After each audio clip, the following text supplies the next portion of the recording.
السلام عليكم ورحمة الله وبركاته. ازيكم عاملين ايه؟ يا رب تكونوا بخير. طبعا واضح من الفيديو ان انا هتكلم عن العنب زي ما انتم شايفين كده يا بنات. طبعا العنب لسه جايباه دلوقتي من السوق اهو. تعالوا اقول لك على طريقه تنضفي بيه العنب ويكون صحي، ما يكونش فيه اي ميكروبات. طبعا عارفين كل المزارعين لازم يستخدموا كيماويات ومبيدات والحاجات دي، زي ما انتم شايفين كده فيها حاجات زي كده. الحاجات دي لازم تتغسل عشان ولادنا بيحبوا طبعا العنب جدا وبياكلوه بشراهه، فلازم نحافظ على نظافته. انت طبعا بتغسليه بالميه بس ده مش كفايه. تعالى اقول لك نغسله بطريقه امنه وصحيه ازاي عشان نضمن نظافته وان يكون صحي لاولادنا. يلا نقول بسم الله الرحمن الرحيم ونبدا. اول حاجه يا بنات هجيب طبق اكبر من ده طبعا اهو عشان اغمره بالميه، وابتدي احط كده العنب. بسم الله الرحمن الرحيم اهو كده. عايزه اقول لك غسلته مره ما عجبنيش نظافته بصراحه. زي كل ام مصريه بتغسله بالميه وغسله سريعه كده وخلاص واغرف للولاد وكل. لا ما عجبتنيش بصراحه. بصوا اوريكم شكل الميه. بصوا يا بنات مش نضيفه خالص وفيها شوائب اهو. اوريكي كمان في الاخر عامله ازاي. الميه دي من غسله واحده بس، طبعا مش نافع الكلام ده اهو. شايفه منظر الطبق عامل ازاي وشكل الميه اللي في القاع. بصوا يا بنات والله وجايبه عنب غالي، مش هقولك يعني مسترخصه في العنب عشان ممكن حد يقول لي شكل العنب مش غالي يعني اهو. بصوا الميه دي من غسله واحده بس. كل الامهات وانا معاكم كنت بعمل كده. شايفين الميه اللي مش نظيفه والشوائب. خلاص كده جبنا بوله كبيره وفضينا فيها العنب.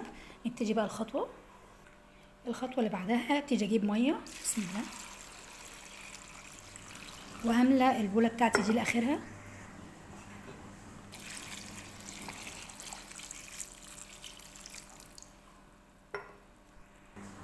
اهو يا بنات. زي ما انتم شايفين انا غمرته بالميه، وابتدي اجيب بقى الخل.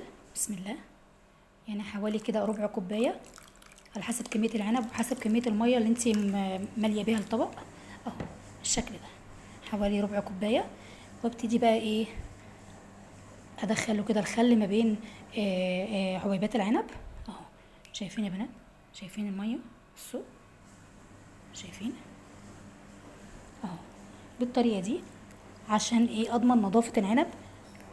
والخل طبعا هيقتلي الجراثيم واي حاجه هتضرني وتضر الاولاد. طبعا الخل هيقوم بتنقيه العنب اهو. اسيبه بس كده 5 دقايق 10 دقايق في الميه اللي هي مخلي دي منقوعه فيه، وارجع لكم تاني اهو يا بنات.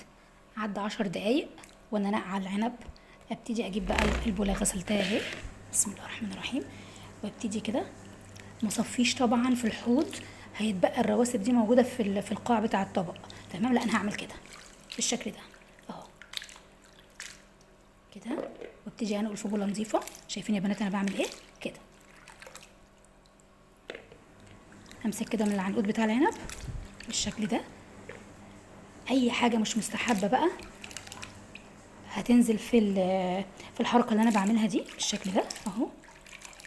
يبقى مليان بقى حشرات ومليان طينه ومليان بلاوي سودا من ايد لايد، كل واحد بيمسكه شويه في السوق وكده يعني، او في الماركت اللي انت بتشتري منه اهو بالشكل ده اهو كده. طبعا ده مفرط فانا هاخده كده حبه حبه بايديا اهو. اخلصه وارجع لك تاني. شوفوا يا بنات الميه اهي، دي الميه بتاعت العنب. شايفين الشوائب والحاجات اللي مش نظيفه. خلاص دي كده طبعا هنكبها. الخطوه اللي بعدها ميه نظيفه من الحنفيه، برضو ربع كوبايه خل اهو بالشكل ده. واقلب كده الخل في الميه وابتدي اجيب كده تاني. بسم الله. انا كنت عايزه اخد بس عنقود كده بس مش مشكله، ناخد الكميه كلها على بعضها كده اهو. وابتدي كده اقلبه اهو بالشكل ده. كده تاني مره في الخل في الميه مخل كده اهو. مش هسيبه بقى ولا 5 دقايق ولا 10 دقايق، خلاص على كده هو اتساب. وشايفين لسه كمان بيطلع منه اهو.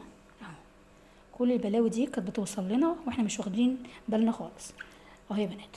ابتدي كده انشل العناقيد بتاعه العنب كده خلاص بقى جاهز على الاكل بالشكل ده. كده احنا ضمننا نظافته وانه يوصل لاولادنا نظيف وصحي من غير اي جراثيم اهو بالشكل ده.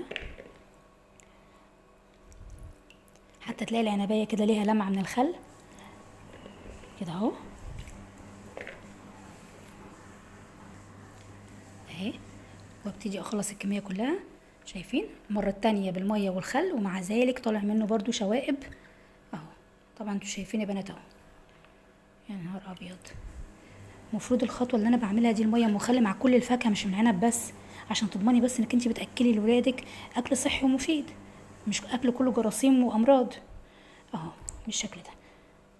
وكده يبقى احنا خلصنا. حابه تعملي المره الثالثه مفيش اي مشكله، بس انا كده خلاص انا حسيت ان العنب معايا بقى نظيف اهو لحد اخر واحده بالشكل ده اهو يا بنات. حتى تلاقي لونه كده فتح وبقى ليه لمعه ما شاء الله اهو بالشكل ده. بصوا اهو. وهي دي الطريقه الصحيحه لغسيل العنب. لو انت اول مره تشوفيني يا ريت تتابعيني على البيج بتاعتي ودعميني باللايك والاشتراك في القناه. والسلام عليكم ورحمه الله وبركاته.